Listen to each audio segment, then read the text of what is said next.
Selanjutnya Polda Jatim berhasil membongkar tak hanya satu namun 3 sindikat tindak pidana perdagangan orang. Ya, modusnya yakni menjadi penyalur pekerja migran Indonesia ke Arab Saudi hingga Kamboja.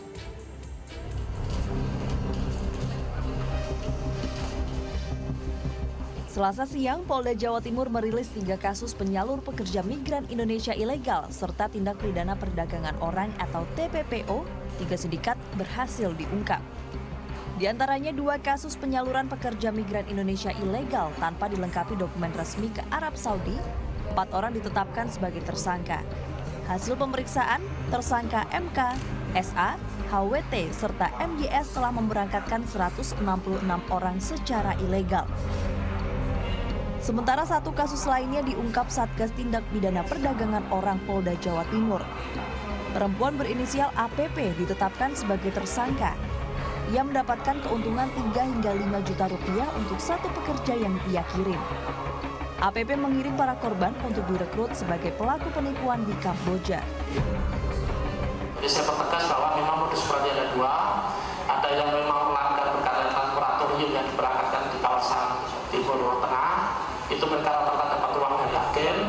Sedangkan kalau yang kurang per orang, selain dari agen yang 5 juta tadi, juga mereka pemberangkatannya dibiayai sementara oleh pelaku dengan salah satunya dia menaruh surat hak kepemilikan berkaitan dengan tanah. Dari kasus TPPO di Kamboja, petugas berhasil memulangkan 2 orang korban asal Jember, Ahmad Zaini dan Ahmad Halim Sidik. Korban memohon kepada Presiden hingga Gubernur Jawa Timur agar dapat memulangkan istrinya yang masih tertahan di Kamboja. Bapak, terima kasih telah menyelamatkan jiwa saya. Terus kepada Bapak Presiden Joko Widodo, saya minta tolong istri saya masih buat jaminan di sana. Saya harus menyediakan uang sejumlah 115 juta untuk memulangkan istri saya. Dari hasil pengungkapan, sejak Januari hingga Juni 2023, rata-rata korban TPPO diiming-imingi pekerjaan dengan gaji tinggi.